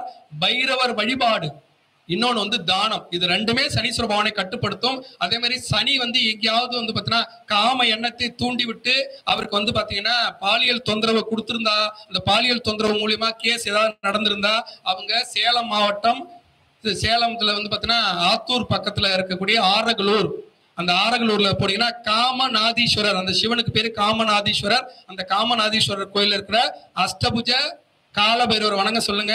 எடப்பாடி ஐயாவுக்கு பதவியை வாங்கி கொடுத்த கோயில் அந்த அஷ்டபுஜ காலபைரவர் தான். அவருக்கு அவங்க பூஜை செஞ்சாங்க, பதவியில ஏறி உட்கார்ந்தாரு. அதனாலதான் அங்க வந்து கால்நடை மருத்துவ கல்லூரி கட்டினாரு. கால்நடை மருத்துவக் கல்லூரி கட்டினதுக்கு காரணம் வந்து அங்க வந்து ஆரகலூர்ல அவர் பூஜை பண்ணதுதான். அதை புரிந்து கொள்ளணும். அதே மாதிரி வந்து பாத்தீங்கன்னா உத்தராயண பைரவர் அப்படின்னு சொல்லக்கூடியவர் வந்து பாத்தீங்கன்னா காசியில இருக்கிற பைரவர். அந்த உத்தராயண பைரவர் காசியில இருக்கிற பைரவர் வந்து பாத்தீங்கன்னா பகலுடைய காவல் தெய்வம். காசியில காக்கா பறக்காது, கழுகு வட்டமிடாது, பள்ளி சத்தமிடாது, பிணவாடை அடிக்காது, பசு முட்டாது, இப்படின்னு காசிக்கு நிறைய குணங்கள் உண்டு. பிணத்துக்கு பக்கத்துல நம்ம உட்காந்து சாப்பிடலாம், ஒரு வாடையும் இருக்காது. அவ்வளவு சிறப்பு வாய்ந்த காசியில வந்து பகல் காவல் தெய்வம் வந்து காலபைரவர், இரவு காவல் தெய்வம் வந்து பாத்தீங்கன்னா பாதாள வராகி. அந்த காவல் தெய்வமாக இருக்கக்கூடிய பகல் காவல் தெய்வமாக இருக்கக்கூடிய காசியை காவல் காக்கக்கூடிய அந்த பைரவர் உத்தராயண பைரவர்னு சொல்றோம். ஆனா தட்சிணாயன பைரவர் தமிழ்நாட்டுல தான் இருக்காரு. இதை வந்து நான் காசியில தெரிஞ்சுக்கிட்டேன். தமிழ்நாட்டுல எங்க இருக்காருன்னா தருமபுரி மாவட்டம் அதியமான் கோட்டையில இருக்கிற தட்சிண காசி கால பைரவர் தான் தட்சிணாயன பைரவர். அவ்வளவு சிறப்பு வாய்ந்த பைரவர். அந்த பைரவரை போய் வணங்கின பிறகுதான் எனக்கு வாழ்க்கையை கொடுத்தாரு. நான் இன்னைக்கு இந்த இடத்துல நின்று பேசுறேன்னா அதுக்கு மிக முக்கியமான காரணம் எங்க அப்பா முருகப்பெருமான். நான் முருகனுடைய தீவிர பக்தர். அதனால இன்னைக்கு சஷ்டி, இன்னைக்கு நான் ஃபுல் டே டெய்லியுமே காலை உணவு தவிர்த்து ஒரு 6-7 வருஷத்துக்கு மேல ஆயிடுச்சு காலை உணவே இல்லை. அதே மாதிரி காலை உணவு இல்லாம தான் நான் ஜாதகமே சொல்லுவேன். அதே மாதிரி வந்து பாத்தீங்கன்னா இந்த சஷ்டியெல்லாம் ஃபுல் டே இருப்பேன். பைரவர் வழிபாடு, அந்த பைரவரை முருகனை பார்த்து கும்பிட்டதால எனக்கு என்ன சொன்னாருன்னா, இந்த பைரவரை போய் பாரு அப்படின்னு ஒரு வழியை ஏற்படுத்தி கொடுத்தாரு. தட்சிண காசி கால பைரவர் போய் பார்த்தேன். அதுக்கப்புறம் தான் எனக்கு வாழ்க்கையில வந்து வசந்தமே வீசுச்சு. அதே மாதிரி வந்து தர்மகாரகன் அப்படின்னு சொல்லக்கூடியவர் வந்து பாத்தீங்கன்னா பைரவர். அந்த சனீஸ்வர பகவானுடைய குருவாக பைரவர் இருக்கார் இல்லையா, அந்த பைரவரை இன்னும் நீங்க கூல் பண்ணணும் அப்படின்னா உங்களுடைய மூதாதையரை வழிபடுங்க. இப்ப எல்லாரும் சொல்லுவாங்க சீதா சுரேஷ் அப்படின்னா அது ஒண்ணுமே இல்லை, வெறும் சுரேஷ் தான் என் பேரு. C tata Chinnasamy Thangammal. எங்க அப்பா பேரு சின்னசாமி, எங்க அம்மா பேரு தங்கம்மாள். எப்படி எனக்குள்ள இந்த ஜோதிட துறையை எடுத்து கொடுத்தாங்கன்னா, எங்க அம்மா இறந்தது வந்து பாத்தீங்கன்னா எங்க அப்பா அம்மா 2 பேருமே ஆசிரியர் துறையில இருந்தவங்க. எங்க அப்பா இறந்தது வந்து சிவராத்திரி அன்னைக்கு நைட்டு கோயிலுக்கு போயிட்டு அடுத்த நாள் நெஞ்சு வலி வந்து இறந்துட்டாங்க. எங்க அம்மா இறந்தது வந்து சரஸ்வதி பூஜை அன்னைக்கு இறந்து விஜயதசமி எடுத்தேன். அதே மாதிரி நான் என்னுடைய முதல் பயணம் ஃபிளைட்ல, என்னுடைய முதல் பயணம் வந்து பாத்தீங்கன்னா காசிக்கு தான் நான் பயணம் பண்ணேன். முதல் பயணமே நான் காசிக்கு தான் போனேன். அப்ப சின்னசாமி தங்கம்மாள் சி டாட் தா அப்படின்னு சொல்லி நான் ஐபிசி சேனல்ல எழுதி கொடுத்தேன். அவங்க சீதான்னு போட்டு கொடுத்துட்டாங்க. அது அப்படியே விளங்கிடுச்சு. அதான் சீதா சுரேஷ்னு வந்தது. அது நிறைய சேனல்ல வந்து இன்னைக்கு வந்து நிறைய சேனல் பண்றேன். ஒரு 2 மூவி பண்ணிட்டு இருக்கேன். வெட்டி ஒலி சீரியல்லாம் நடிச்சிட்டு இருக்கேன். இது எல்லாமே சுத்தமா நேரமே இல்லை. அந்த அளவுக்கு பண்றேன்னா அதுக்கு காரணம் என்னன்னா எங்க அப்பா அம்மாவோட பிளஸ்ஸிங். அப்ப நீங்க வந்து பாத்தீங்கன்னா அப்பா அம்மாவோட பிளஸ்ஸிங், அதே மாதிரி மூதாதரோட பிளஸ்ஸிங் எடுத்துக்கிட்டா சனீஸ்வர பகவான் உங்களுக்கு உதவுவார். சனீஸ்வரனோட முழு கடாட்சம் கிடைக்கிறதுக்கு நீங்க ஜாதகம் சொல்லும் போதும் முக்கியமா நீங்க சொல்ல வேண்டியது என்ன அப்படின்னா, நீங்க அன்னதானம் எடுங்க, தானம் செய்ய சொல்லுங்க. தானம் மட்டுமே சனீஸ்வர பகவானை கட்டுப்படுத்தும். மனித நேயம் மட்டுமே சனீஸ்வர பகவானை கட்டுப்படுத்தும். ஒரு விபத்துல ஒருத்தன் இறந்துட்டா, இல்ல விபத்துல ஒருத்தன் விழுந்துட்டா, அவனை நீ கடந்து போயிட்டா சனீஸ்வர பகவான் பின்னாடியே வந்து உனக்கு இடைஞ்சல் தான் பண்ணுவாரு. நீ இருந்து அவனுக்கு என்ன உதவ முடியும்னு நினைங்க. அதே மாதிரி வந்து பாத்தீங்கன்னா திருவண்ணாமலை போனீங்கன்னா ஈசானி லிங்கத்தை வழிபடுங்க. அதே மாதிரி சனி உங்களுக்கு நேரடியா பாதிப்புல இருந்தா கண்டிப்பா இறந்தவர்கள் வீட்டுக்கு போய் அந்த இறந்தவர்களுக்கு உதவுங்க. அதே மாதிரி சுடுகாட்டில் இருக்கக்கூடிய லிங்கத்தை போய் வழிபடுங்க. உங்களுக்கு உண்மையாலுமே எனக்கு ரொம்ப சனீஸ்வர பகவான் கெடுபலனாவே இருக்காரு, எனக்கு டக்குன்னு ஒரு நல்ல பலன் கொடுக்கணும் அப்படின்னா உங்க ஊர்ல சுடுகாட்டுல தனியா ஒரு லிங்கம் இல்லைன்னா நீங்களே ஒரு சின்னதா ஒரு லிங்கம் வச்சு ஒரு கோயிலை போய் கட்டுங்க. சின்னதா ஒரு கோயில் மாதிரி கட்டுங்க. அங்க வந்து பிணத்தை சவத்தை வைத்த பிறகு, சவம் தான் சொல்லணும், பிணன்னு சொல்லக்கூடாது. அப்ப சவத்தை வைத்த பிறகு அந்த லிங்கத்துக்கு விபூதி அபிஷேகம் பண்ணுங்க. நீங்க அடிக்கடி போய் சனிக்கிழமையில வந்து பாத்தீங்கன்னா அந்த லிங்கத்துக்கு ஒரு விபூதி அபிஷேகம் செஞ்சுட்டு வந்தீங்கன்னா சனி பாதிப்பு குறையும்.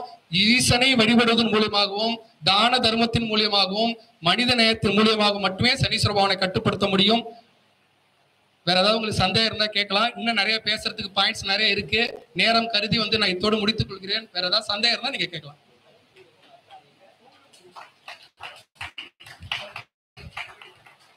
சொல்லுங்க சொல்லுங்க. 9360782619 சீதா சுரேஷ் அஸ்ட்ராலஜர்னா வரும்.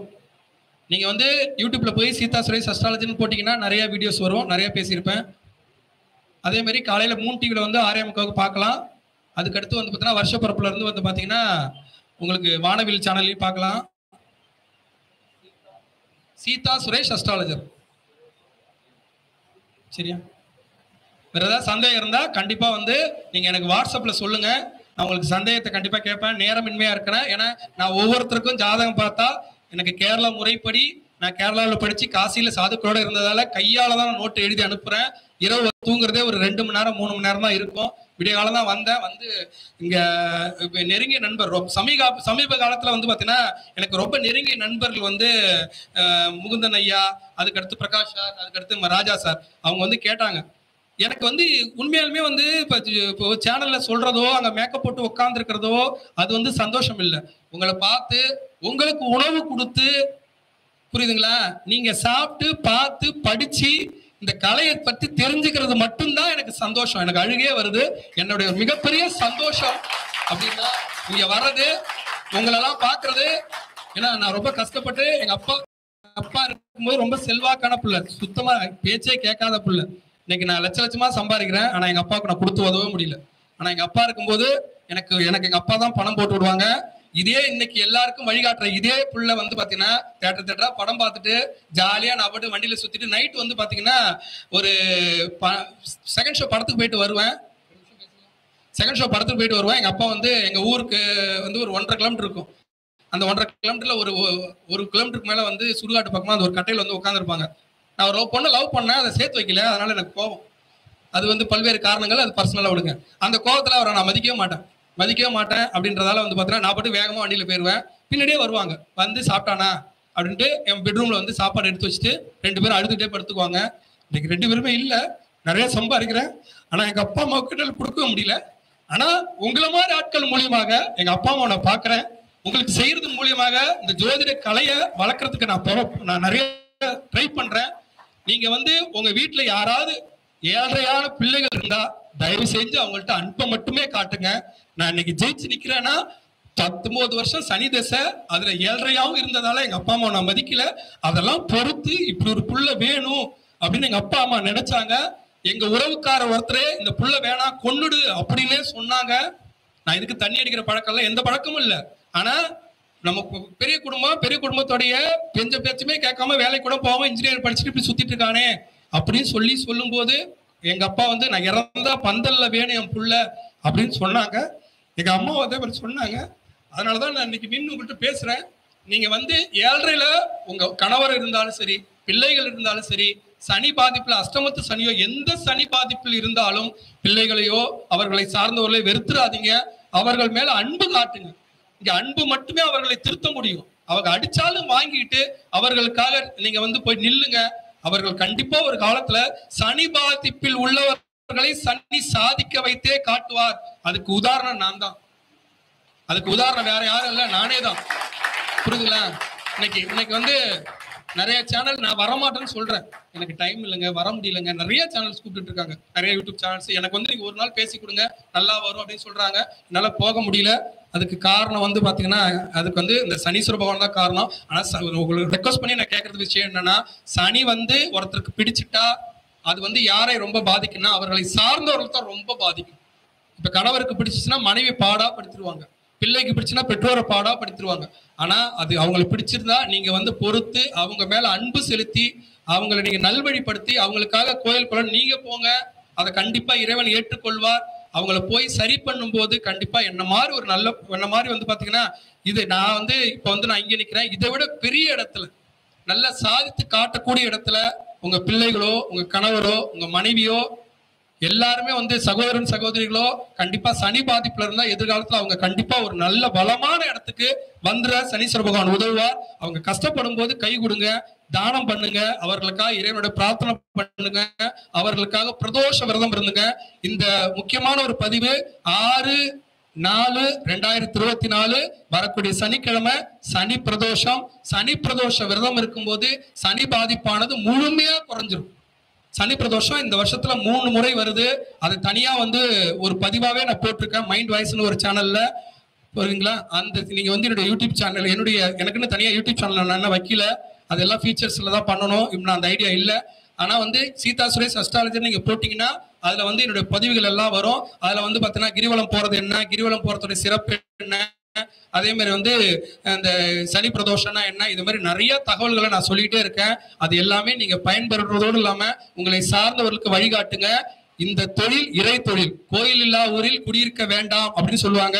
அப்படி கோயில் இல்லாத ஊர்ல குடியிருந்தாலும் அங்க ஒரு ஜோசியர் இருந்தா அவரை வணங்குன்னு சொல்லுது வேதம். அவ்வளவு ஒரு புனிதமான தொழில். இறைவன் இருந்து பாத்தீங்கன்னா நல்ல விஷயங்களை மக்களுக்கு சொல்லக்கூடிய தொழில். இந்த தொழிலை எல்லாரும் போற்றி அதுக்கு தகுந்த மாதிரி அவங்களை வழி நடத்தணும். விளையாட்டா விஷயங்களை செய்யாதீங்க, கண்டிப்பா வழிகாட்டுங்க, சிறப்பாக இருக்கும். மீண்டும் இதே மாதிரி ஒரு கூட்டத்தில் உங்களை சந்திக்கிறேன். நன்றி, வணக்கம்.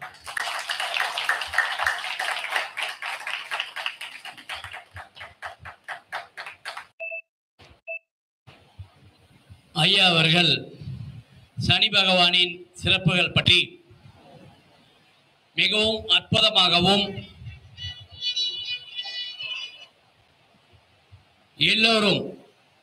எல்லோருக்கும் புரியும்படியும் அவர் அனுபவத்தையும் இங்கு சொல்லி நம்மை எப்படி வழி நாம் நடந்துக்க வேண்டும் என்பதை மிகவும் சிறப்பாக சொன்ன ஐயா அவர்களுக்கு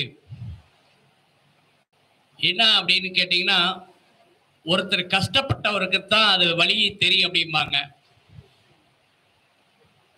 அன்று நடந்த விஷயங்கள் இன்று அனுபவமாக இன்னைக்கு ஜோதிடத்தில் புகுந்து மிக பெரிய அளவில் சாதித்துக் கொண்டிருக்கும் ஐயா அவர்களுக்கு மேலும் ஒரு சாதனையாளரை கூட்டி இங்கு பாராட்டப்பட வேண்டும் என்பதற்காக எங்களது அன்பு ஐயா சீனிவாசகம் ஐயா அவர்களை விழா மேடைக்கு அன்புடன் அழைத்து அவரை கௌரவிக்குமாறு அன்புடன் கேட்டுக்கொள்கிறேன். ஐயா வாங்க.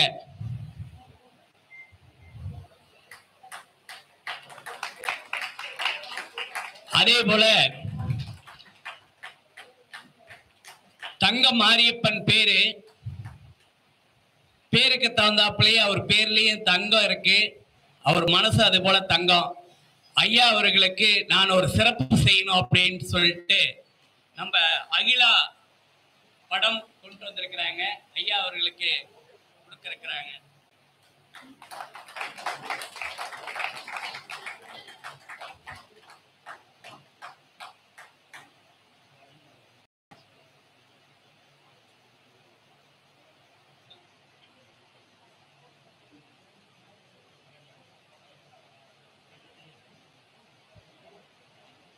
ஐயா இருங்க, என்ன பொன்னாட போட்டு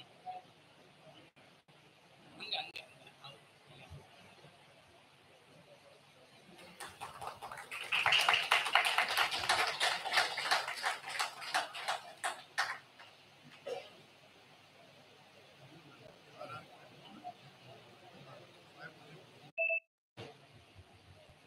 ஐயா உங்க பேர் என்ன? கோயம்புத்தூர்ல இருந்து தங்கமாரியப்பன் ஐயா வந்து எங்க அம்மா எனக்கு கொடுத்துருக்காங்க. சந்தோஷமா இருக்கு. சந்திராஷ்டமன் நாயகி அகிலாண்டேஸ்வரி. உங்களுக்கு சந்திராஷ்டமம் யாருக்காவது பாதிப்பா இருந்துச்சுன்னா அவங்கள வந்து ஜம்புகேஸ்வரர் அகிலாண்டேஸ்வரி கோயிலுக்கு அனுப்புங்க. அந்த அகிலாண்டேஸ்வரி தான் எனக்கு கொடுத்துருக்காங்க. ரொம்ப மகிழ்ச்சி. நல்லா வளமா இருக்கணும். நீங்க கண்டிப்பா வந்து அகிலாண்டேஸ்வரி போய் ஒரு திங்கட்கிழமையில பாருங்க. திங்கட்கிழமை அகிலாண்டேஸ்வரி போய் பார்த்து அங்க வந்து பாத்தீங்கன்னா ஐயரே வந்து பாத்தீங்கன்னா அகிலாண்டேஸ்வரி மாதிரி புடவை கட்டிட்டு தொப்பி வச்சுட்டு ஒரு கோபூஜை நடக்கும். அதை கடகராசிக்காரர்கள் கண்டிப்பா பார்க்கணும். சந்திராஷ்டமத்தால் பாதிக்கப்படுறவர்கள் பார்க்கணும். நான் சொல்ற எல்லா கோயில்களும் நான் வந்து எங்க அப்பா காசை அழிச்சு நான் ஊரை சுத்தி கத்துக்கிட்ட விஷயம்தான். நான் எல்லாமே வந்து நான் எல்லா கோயிலும் நான் போகாத கோயில் நான் எதுவுமே சொல்லவே மாட்டேன். எனக்கு 2 விஷயம் தான் நான் அப்ப பண்ணது. ஒண்ணு வந்து பாத்தீங்கன்னா தேட்டரா தெரிஞ்சிட்டு இருந்தேன், கோயில் கோயிலா தெரிஞ்சிட்டு இருந்தேன். அது 2மே இன்னைக்கு வந்து இப்போ காசு சம்பாதிச்சு எனக்கு கொடுக்குது. அது வந்து சனீஸ்வர பகவான் எனக்கு கொடுக்குறாரு. அதனாலதான் இன்னைக்கு வந்து நான் சீரியல்ல நடிக்கிறது, திரைப்படத்துல நடிக்கிறது, அதே மாதிரி வந்து பாத்தீங்கன்னா கோயில்கள் இந்த பரிகாரம் சொல்றது எல்லாமே நான் அலைந்து கத்துக்கொண்ட விஷயம்தான். நன்றிப்பா. நன்றி.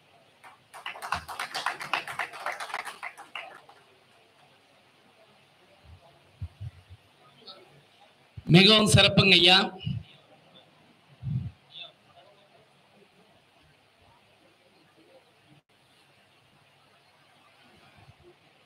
அதே போல நம்ம சீனிவாசகம் ஐயா பாத்தீங்கன்னா எந்த ஒரு